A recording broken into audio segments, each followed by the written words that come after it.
Hey, what's up guys, I'm Praetorian and welcome back to Victoria 3 as we're playing as Russia. So in today's episode we're going to be continuing this war against the Ottomans.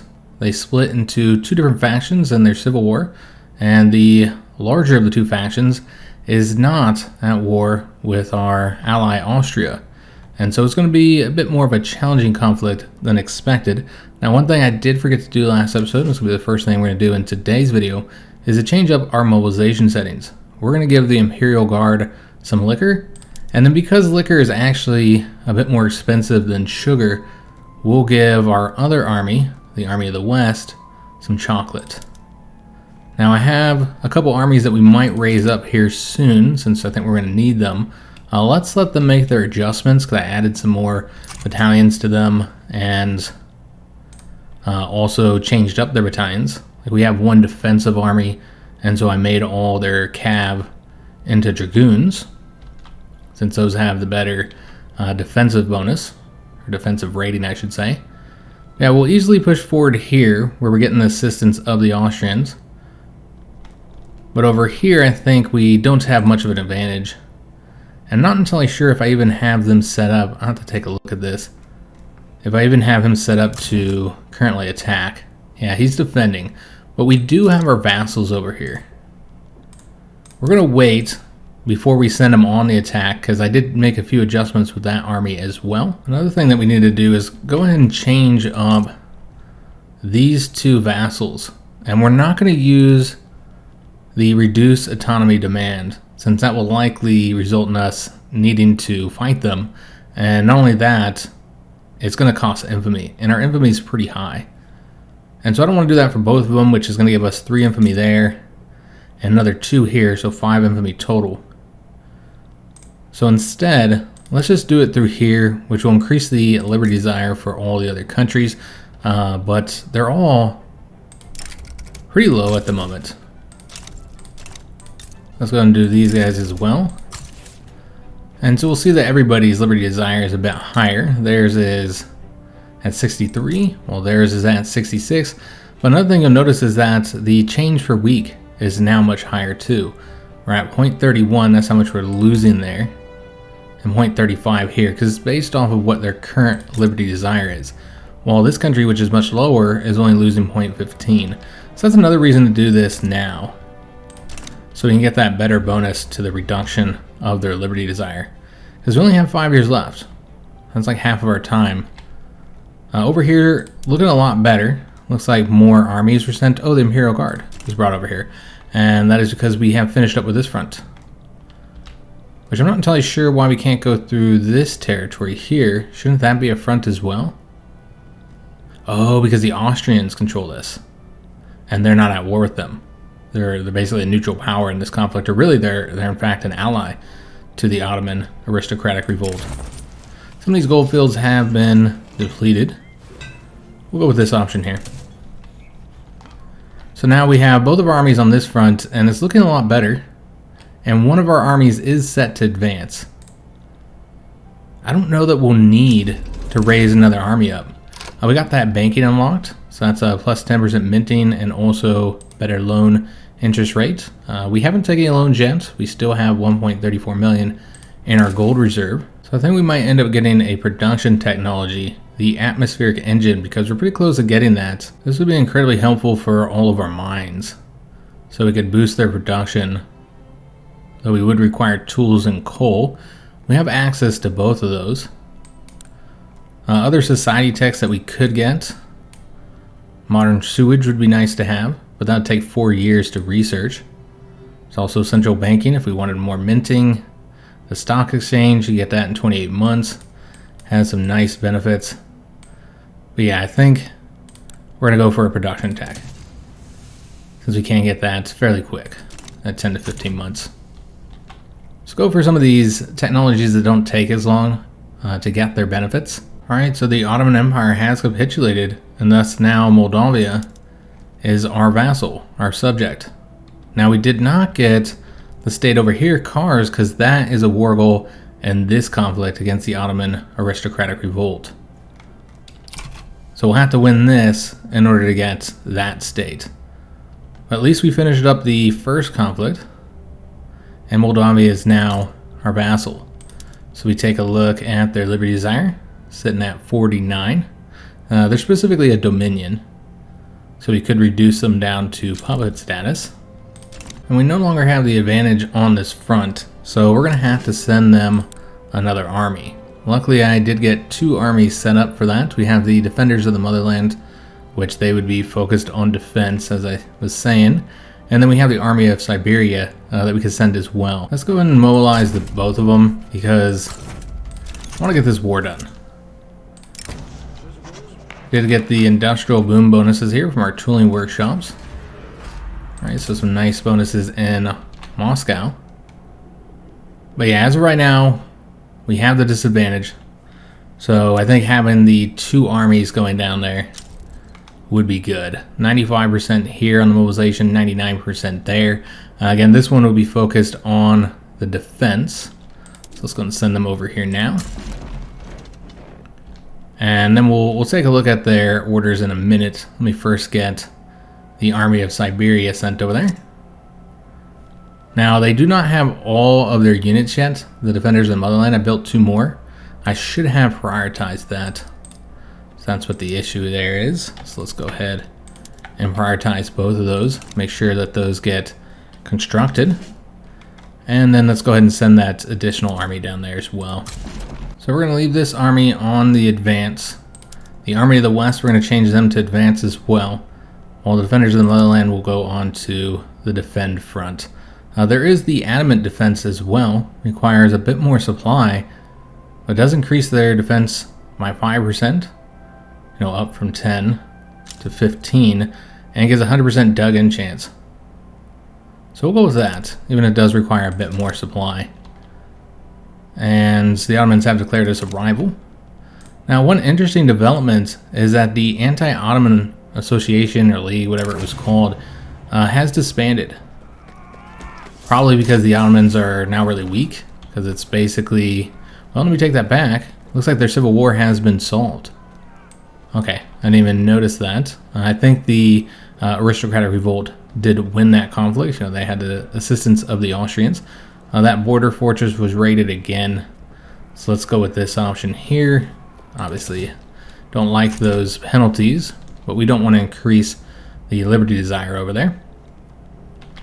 Alright, so we can see that we now have a bit of an advantage here. Not a high advantage. And now it's back to 0. Yeah, so this front is flip-flopping a little bit, but you can see that we're still very much winning when it comes to war support. Ottomans are not doing well over here, but them having gotten their civil war finished up, that's really going to help them. And it's a real shame that we don't have the assistance of Austria in here because of that civil war.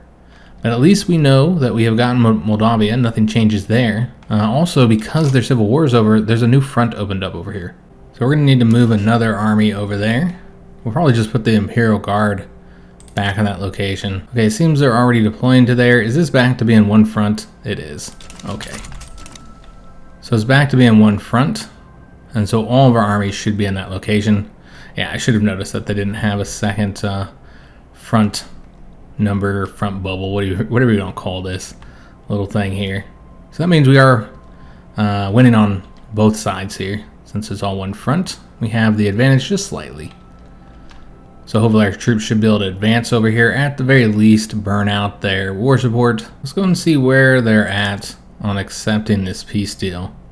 They wouldn't accept it at the moment, not anywhere close to accepting. Oh, well, wait a minute, that did make a little adjustment there. Alright, so it seems now they're willing to accept this. So let's go ahead and send off that peace deal. And that'll get us control of the rest of the state. Alright, excellent. So we achieved our objectives in the conflict relatively easily. Wasn't too challenging of a conflict overall. We're going to have some turmoil here. So let me see if we can't do this decree for violent suppression. So we'll do that there. We still have a bit of authority here. We're not passing a law, so don't really need the bonus to the enactment time. Now, one thing that we have not yet looked at is the new building ownership system. Let's just get through this event here first. This will decrease liberty desire, so we'll go with that. even though it will have its associated penalties. But yeah, let's go into the building registry here. Show you guys, this is a completely new tab here. Shows you all the buildings in your country and who owns them. So let's just say we wanted to take a look at, we'll look at the arms industry. We see that we own all of the arms industries. Well, let's say we looked at the iron mines over here. So all the ones in this state are owned by manor houses, while in this state, they're owned by the financial districts.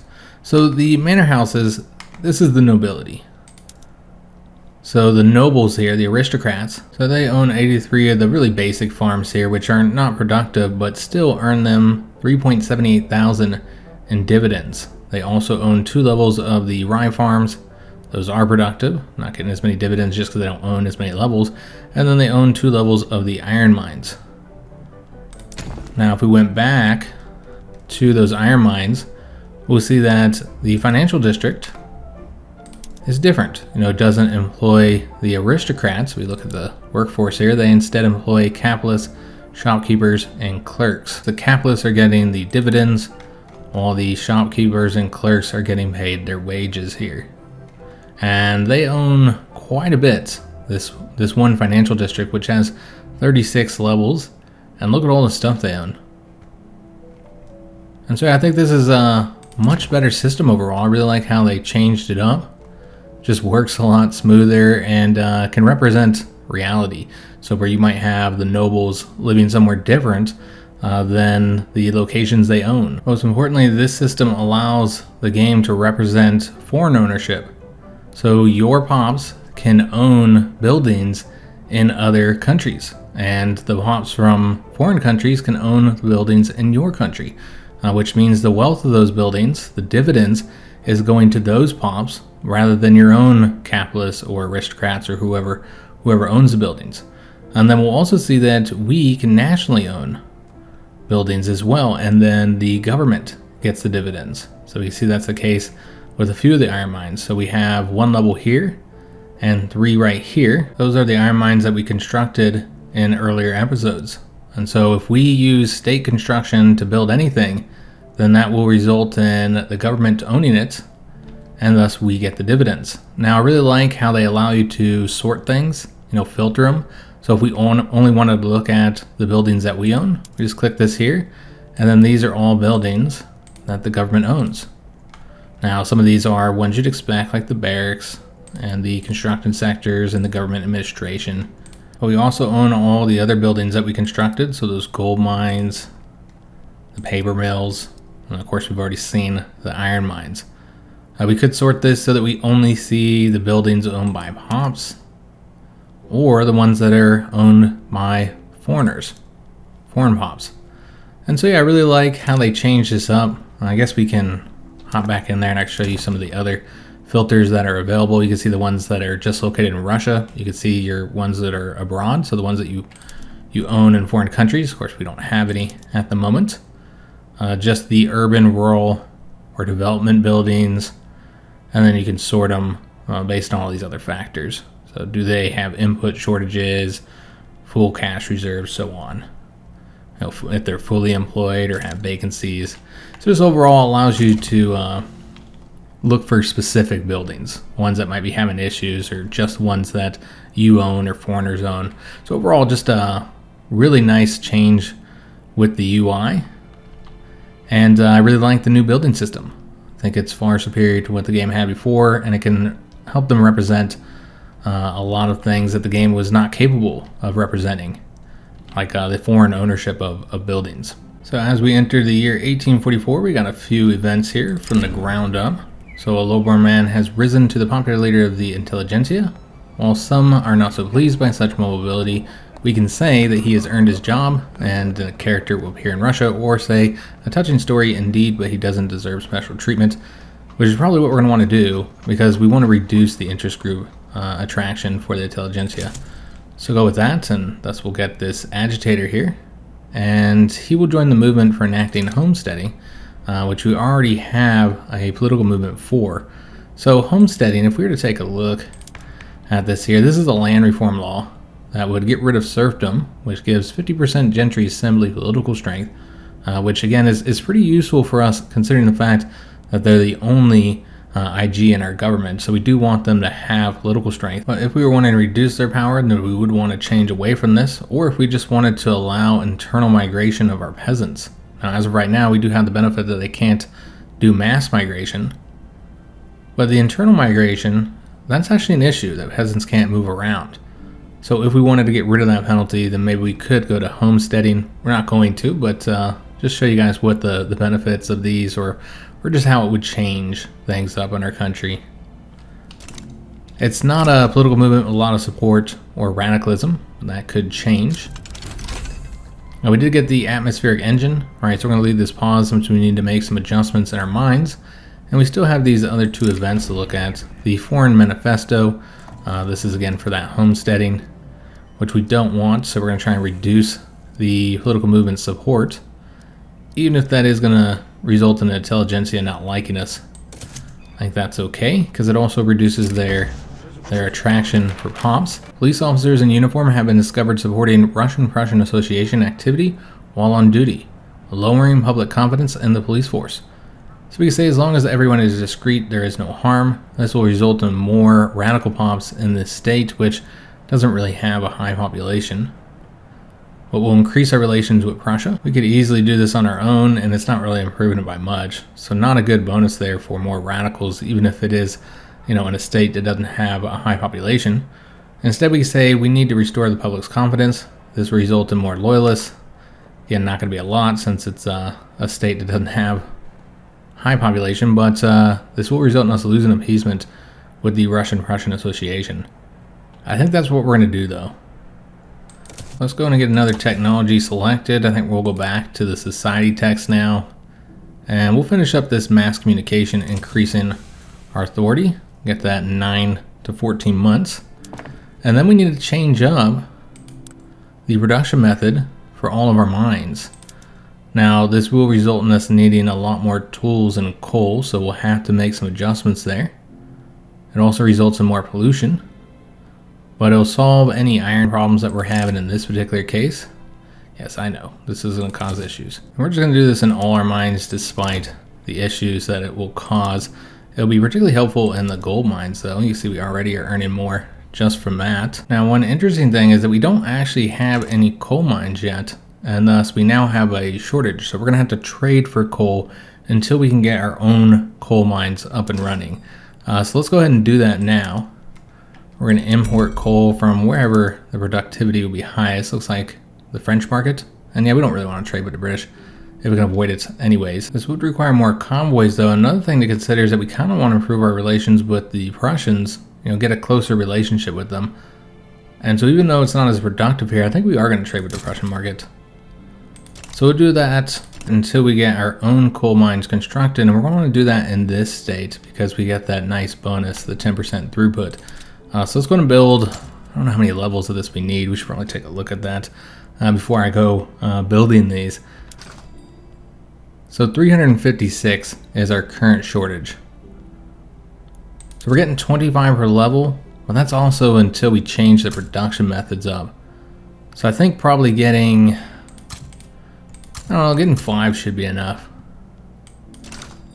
For now anyways. And then we'll want to tick those up to the top as well. Maybe just below these two, which are almost done. Since remember, we do have the trading going. So it would be helpful if I started doing this. I'm never going to, guys. It's just the way it is. I'm never going to remember to tick them up to the top in the beginning as soon as I'm clicking on them. We get that tooling workshop in 1 week. Very helpful since tools just got more expensive. We just got that journal entry for the atmospheric engine. And now we're working on the intensive agriculture. That's where the knowledge spreading is going. So yeah, we still have this alert here about the goods shortage. Hopefully it shouldn't be an issue for too much longer once that trade picks up. One thing I did not talk about when we looked at the new building ownership system is that with the buildings that the government owns, we can sell those if we wanted to. So we just take a look at the iron mines where we have the ownership of 3 levels here in the Ural Mountains. We could begin selling those by clicking this button and we are privatizing them. So each iron mine can be bought for 100,000. And so if we sold those, then the Pops would slowly buy them from us with the money that they have. And that would earn us 100,000 for each one we sold. So you can make a lot of money from selling the buildings that your government owns. And the Austrians are again siding with the Ottomans in a conflict, this time against Egypt. A little concerning how these two seem to be working together now. I'm not going to get involved in this. Obviously, we just did a war with the Ottomans, and we're not looking to fight the Austrians. We'll have to see how this goes. A lot of times the Egyptians defeat the Ottomans. But with Austria's help, I can see the Ottomans winning this. So as far as what they're trying to get, they want the return of many of the states here. So like Aleppo. They want Syria as well? Yep, they want Syria. So pretty much all this territory. I think up to this point right here. So that would be the new line. They also want to ban slavery in Egypt.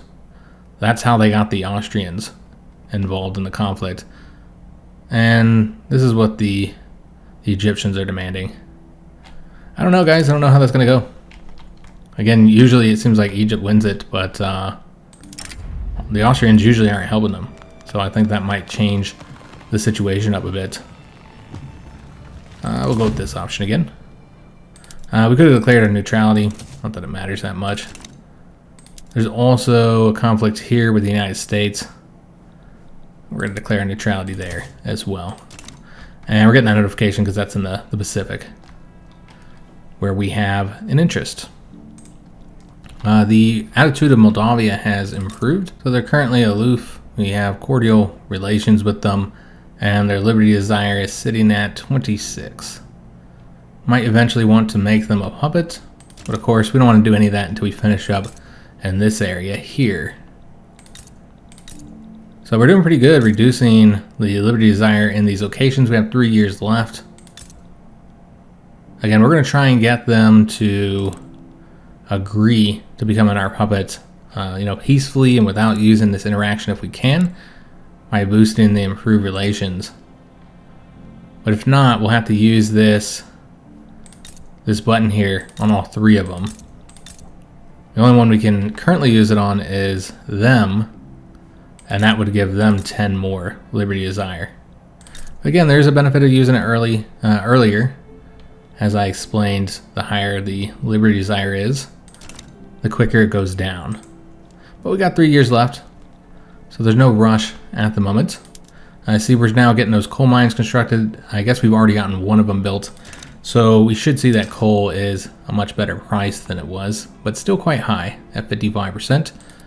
It's our worst price good that we're actually using. There's a very low hop consumption for coffee. But yeah, nothing that we need to worry ourselves about. Fine art's always kind of expensive, and probably not bad that it is. The clothes could be a little bit cheaper. Paper definitely needs to be a bit cheaper. But I think we already still have, several paper mills that we're working on here. So no concern, guys. Also earning lots of money, so we could get some more construction started up. And I think we will. Let's just take a look at this play that's happening with the Persians. We also got an event here. Afghanistan petitions for assistance. So this is actually concerning the diplomatic play that we were just looking at. We can support them, and they'll owe us an obligation, and then they'll get 20% offense and army defense, so 10% army defense for this war, and they'll get weekly unit experience gain for their armies and navies. But there's a negative event that will fire for Great Britain, and of course it's going to cost us quite a bit as well, but we do have money available, and it'll get us some leverage there. So I think we will take this action, but we'll have to see what happens here, because I assume that the Persians will likely win that even with the assistance we're providing them. We could try and boost relations with them. Let's go ahead and do that. Might be able to get them into our power block. Let me take a look. We're still working on the Greeks, but we have finished improving the relations with Montenegro. Take a look and see if anybody's willing to join our power block. Alright, so Montenegro is an option 53% chance that they'll accept. So let's go ahead and send that off. And hopefully they'll join. They did. All right, excellent. So what's really great about our power block and getting new members is that because of the type that we have, we can make any member into a vassal. You'll see that here. Can subjugate power block member. However, I think there is like a cooldown you have to wait on after they join, maybe like 5 years. This is in the block leader actions. So subjugate, 5 years. However, this does reduce the cohesion. So one thing to consider. And thus, by reducing your cohesion, you're going to get those mandates much slower. Yeah, that's one of the benefits of our particular type of power block. And so by inviting new people into the block, that's opening up who we could eventually make into one of our subjects. You know, peacefully doing it. We are now friendly with the Greeks, continuing to boost their relations, guaranteeing their independence. So let me just take a look and see how far away they are from accepting. Because I'd really like to get them into our power block if possible. So we need 200 leverage. We're currently at 154, and we're seeing that go up as well. So yeah, I want to send an invitation to them. The Greeks are a much better member of the power block than say Montenegro, who's really weak and small. Unfortunately, the obligation that the Greeks owe us is about to expire in about a year here. So we might need to make use of that. I was hoping to use it to get them to join the power block, but we can't even send the offer until after we've got that 200 leverage, so it's not even an option just yet.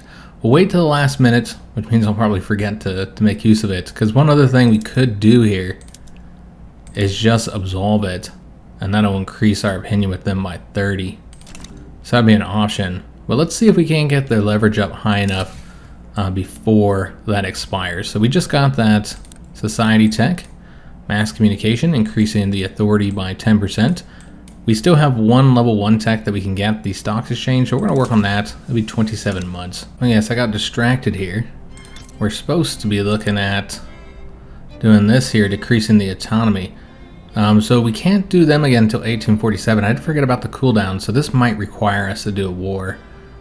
We got 35 months to get it complete, which remember, not only do we have to get them to puppet status, we also need to get their autonomy back below 25.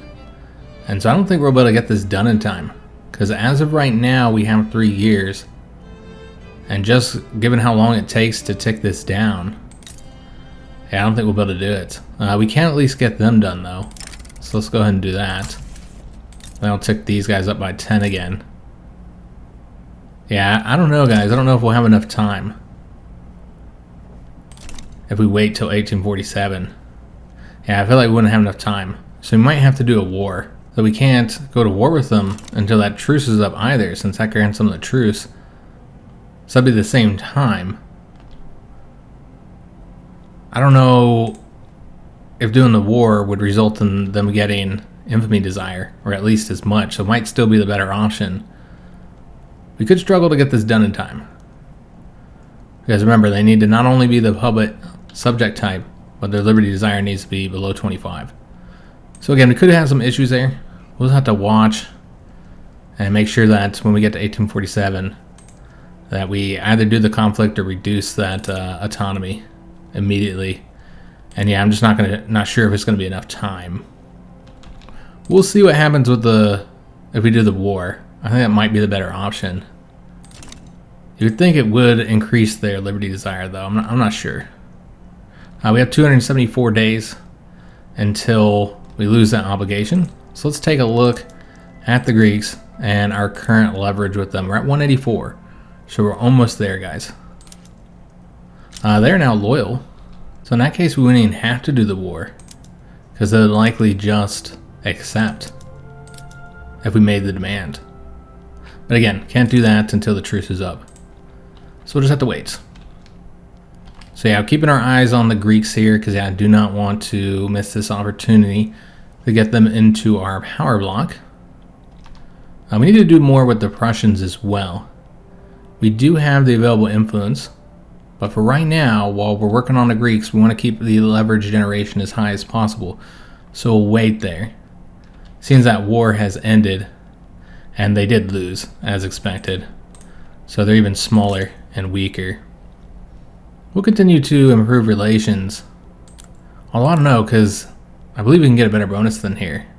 Maybe up to 25%? Yeah, I think we can get higher there. So you know what? Let's go ahead and end. I could have done that through there as well. Just try and get this a little bit higher. That's 23%. Again, I really want to make sure that we're able to ask the Greeks to join our power block. We're at 191 at the moment. We do have a new mandate available. Sitting here waiting for that leverage to get to 200. Almost there, guys. Alright, so we're not going to do the vacillation number 3. That just allows you to enact decrees on your subject states, doesn't give you any other benefit. So isn't that helpful at the moment? With the defensive cooperation, this gives you a 50% reduction in the sway maneuver cost for the diplomatic play targets.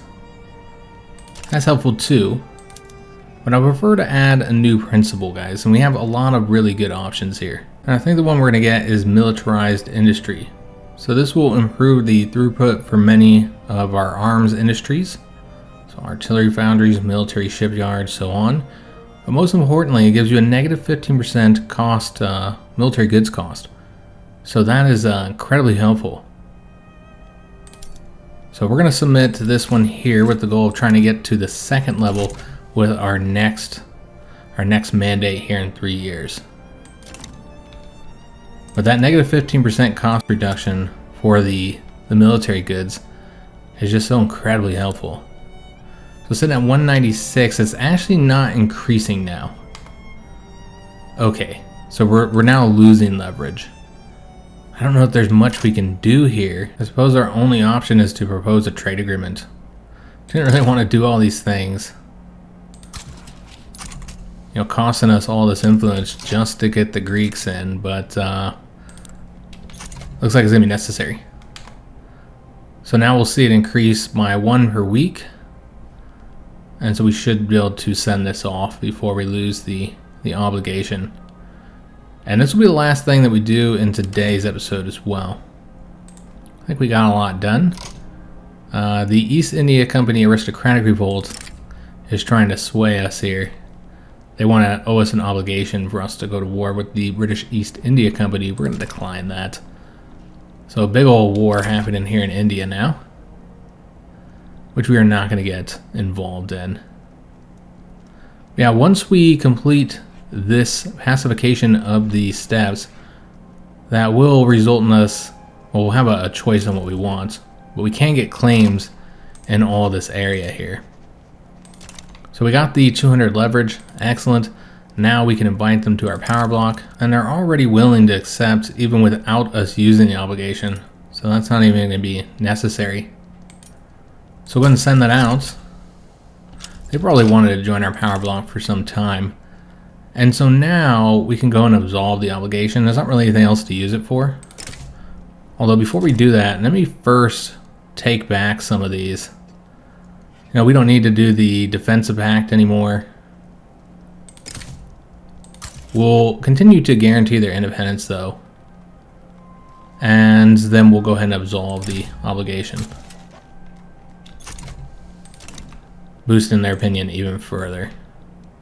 So yeah, the Greeks have now joined our power block, and unfortunately we're still number 4. Okay, so that's a shame. The Prussians and the French are still above us. You know, the Greeks and Montenegro were not going to boost us that much. We can go and declare neutrality in this. Alright, so the next situation that we're looking to solve is the pacification of the steppes. Still doing our construction here, and I did completely forget to build that construction sector, so let's go ahead and do that. And we'll just build it. Oh, nice, we got a general staff. We're going to build it here in Moscow again. So this unlocked the general training production method for the barracks. So we'll want to go to that. So before we end here, let's go and switch over to that. That will require more military goods. Yeah, I hope you guys did enjoy today's episode. If you did, make sure you leave a like on it, subscribe to our channel, hit that notification bell, and leave a comment. Do hope to see you guys on the next one, and thanks for watching.